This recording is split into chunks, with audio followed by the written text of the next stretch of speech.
Good afternoon dear student, myself Manjulata Patel. आज मैं आप लोगों को विटामिन्स के बारे में पढ़ाना चाहती हूँ।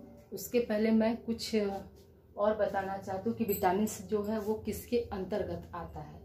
तो न्यूट्रिएंट्स एलिमेंट्स जो होते हैं वो दो तरह के होते हैं। माइक्रो का मतलब होता है गॉड, मीन्स अधिक मात्रा में। माइक्रो में कौन कौन से आएंगे? कार्बोहाइड्रेट, प्रोटीन और फैट्स। और दूसरा होता है माइक्रो, यानी सूक्ष्म मात्रा में जिसकी जरूरत होती है। तो उसमें आपका आएगा विटामिन्स और मिनरल्स, विटामिन्स और दूसरा मिनरल्स।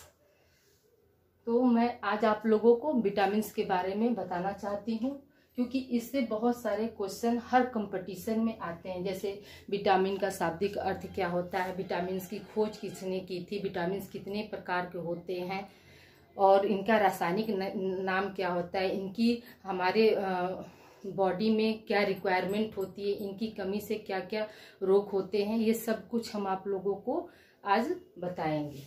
तो है मेरा टॉपिक आज का विटामिन्स। विटामिन शब्द जो है वाइटल एमिन से मिलकर बना हुआ है, जिसका शाब्दिक अर्थ होता है जीवन देने वाला। विटामिन किस शब्द से मिलकर बना हुआ है? वाइटल एमिन से बना हुआ है, जिसका शाब्दिक अर्थ, विटामिन का शाब्दिक अर्थ क्या होता है? जीवन देने वाला। विटामिन का शाब्दिक अर्थ क्या होता है? जीवन देने वाला। ये मोस्ट इंपॉर्टेंट है। आपका क्वेश्चन आपका आ सकता है कि विटामिन का शाब्दिक अर्थ क्या होता है। तो विटामिन का शाब्दिक अर्थ क्या होता है? जीवन देने वाला। विटामिन की खोज किसने की थी? तो विटामिन की खोज जो है कैसमीर फंक ने की थी। किस सन में की थी? 1912 ईस्वी में की थी। कैसमीर फंक जो है ये एक साइंटिस्ट थे, पोलैंड के एक साइंटिस्ट थे, जिन्होंने क्या किया? विटामिन की खोज की थी। विटामिन्स जो है, विटामिन्स का अब हम पढ़ेंगे विटामिन्स का क्लासिफिकेशन, यानी विटामिन्स को कितने भागों में बांटा गया। तो विटामिन्स को दो भागों में बांटा गया है। घुलनशीलता के आधार पर आपका विटामिन 4 तरह का होता है। विटामिन के, विटामिन डी, विटामिन ई और विटामिन के।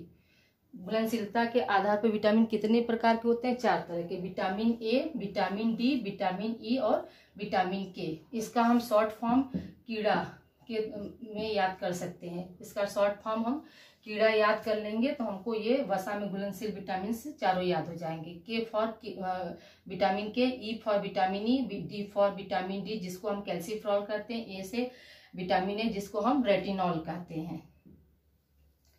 जल में घुलनशील विटामिन बी जो होते हैं वो भी 2 तरह के होते हैं, जिसमें है विटामिन बी और विटामिन सी।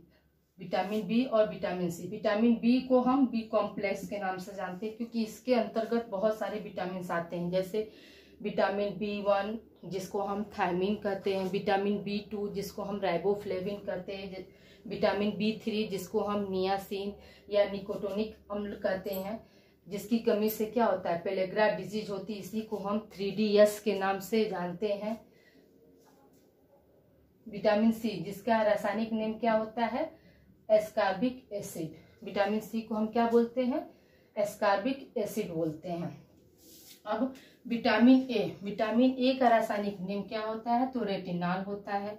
विटामिन डी का रासायनिक नेम क्या होता है? तो कैल्सीफेरॉल होता है। विटामिन ई जिसका रासायनिक नेम क्या होता है? टोकोफेरॉल होता है। विटामिन ई को ही हम क्या बोलते हैं? विटामिन ई को ही हम ब्यूटी विटामिन भी बोलते हैं। विटामिन ई को हम क्या बोलते हैं? ब्यूटी विटामिन के भी नाम से हम जानते हैं। विटामिन ई को हम ब्यूटी विटामिन के नाम से भी जानते हैं। विटामिन के का रासायनिक नेम क्या है? फाइलोक्विनोन। विटामिन के को रासायनिक नेम क्या है? फाइलोक्विनोन। इसे हम इसे और किस नाम से जानते हैं? जब ब्लड को ये क्लॉट करने का काम करता है, यानी एंटी ब्लड क्लॉट के नाम से भी हम जानते हैं इसको। विटामिन बी जिसको हमने बताया आपको कि बी कॉम्प्लेक्स कहते हैं। विटामिन सी का रासायनिक नेम क्या है? एस्कॉर्बिक एसिड होता है।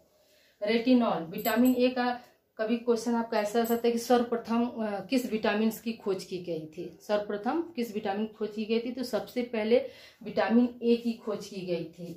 इसको रेटिनॉल क्यों कहते हैं, क्योंकि ये रेटिना से संबंधित होता है, इसलिए इसका नाम, रासायनिक नाम क्या हुआ, रेटिनॉल हुआ।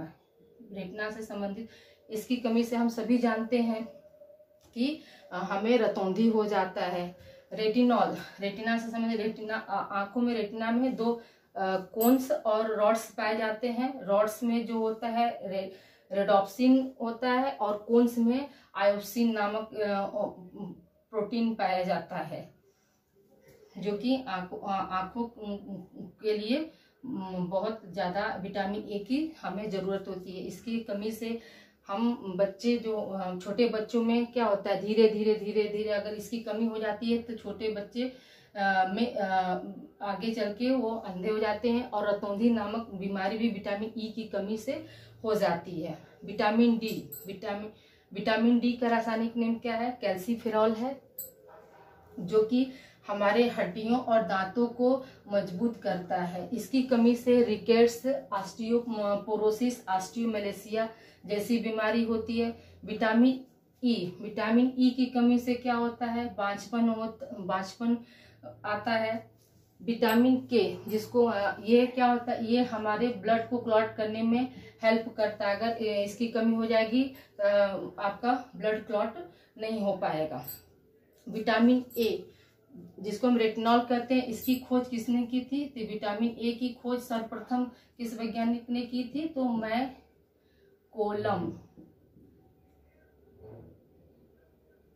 मैकोलम ने इसकी खोज की थी। विटामिन ए की खोज किसने की थी, तो मैकोलम ने विटामिन ए की खोज की थी। उसी समय जिस समय विटामिन की खोज हो रही थी, तो उसी समय एक साइंटिस्ट थे होपकिंस ने, जैसे विटामिन कैसा तत्व है, कभी अगर ऐसा आ जाए क्वेश्चन, तो विटामिन क्या होता है, एक आवश्यक तत्व है। यह हमारे शरीर में बनता नहीं है, लेकिन इसको हम क्या होता है, बाहर से लेते हैं।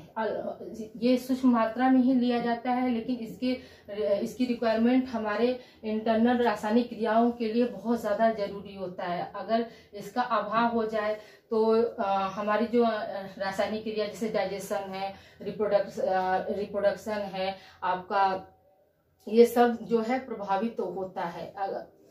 तो उसी समय जब ये हुआ, तो इस विटामिन को आवश्यक तत्व मानते हैं।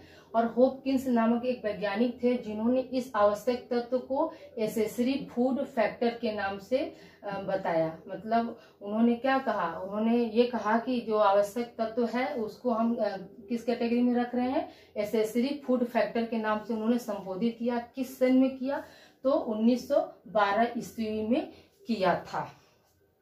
विटामिन ए जो है, ये आपका प्राणी जगत में, इसका जो सोर्स है प्राणी जगत में उच्चतम माना जाता है, और वनस्पति जगत में भी पाया जाता है। तो वनस्पति जगत में ये कैरोटीनॉइड्स के रूप में पाया जाता है, यानी ग्रीन साग सब्जी फल में ये किस रूप में होता है, कैरोटीनॉइड्स में। फिर बाद में शरीर में जाने के बाद में यह विटामिन ए में परिवर्तित होता है।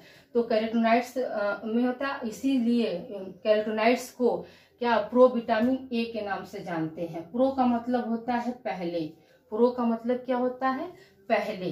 विटामिन ए, यानी क्वेश्चन आपका ऐसे बन सकता है कि कैरोटीनॉइड्स या प्रो विटामिन ए किसको कहा जाता है, या प्रो विटामिन ए किसे कहते हैं, तो क्या हो जाएगा, कैरोटीनॉइड्स को हम प्रो विटामिन ए कहते हैं। क्यों कहते हैं, क्योंकि ये हरे साग सब्जी फलों से वनस्पतिक जैसे पाया जाता है, इसलिए। और ये क्या होता है, ये आपका विटामिन ए का ही है, लेकिन पहले क्या होता है, कैरोटीनॉइड्स के रूप में रहता है, फिर बाद में शरीर में जाने के बाद तब यह विटामिन ए में परिवर्तित होता है। अब कुछ क्वेश्चन आपको हम बता रहे हैं, जैसे आपका क्वेश्चन ऐसे आ सकता है कि विटामिन ए का रासायनिक नेम क्या है। तो विटामिन ए का रासायनिक नेम हमने क्या बताया आपको, रेटिनॉल बताया। विटामिन ए का रासायनिक नेम क्या होता है, रेटिनॉल होता है। विटामिन डी का रासायनिक नेम क्या होता है, तो विटामिन डी का रासायनिक नेम क्या बताया हमने, कैल्सीफेरॉल होता है। और विटामिन ई का रासायनिक नेम क्या होता है, तो विटामिन ई का रासायनिक नेम टोकोफेरॉल होता है। विटामिन के का रासायनिक नेम क्या होता है, विटामिन के का रासायनिक नाम क्यूलोफिनोन होता है।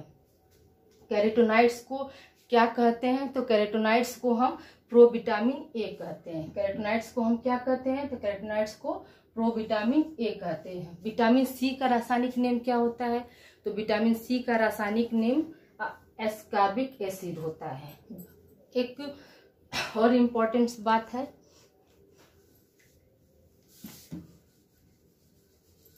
जैसे विटामिन को हम नापते कैसे हैं? विटामिन को किस में नापा जाता है? तो विटामिन को आप पहले क्या था, पहले प्रारंभ में विटामिन को हम नापते थे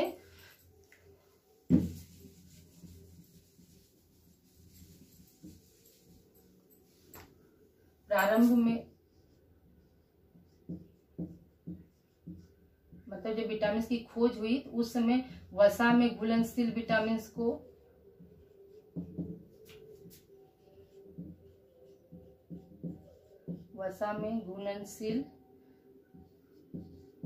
विटामिन को हम किस में नापते थे?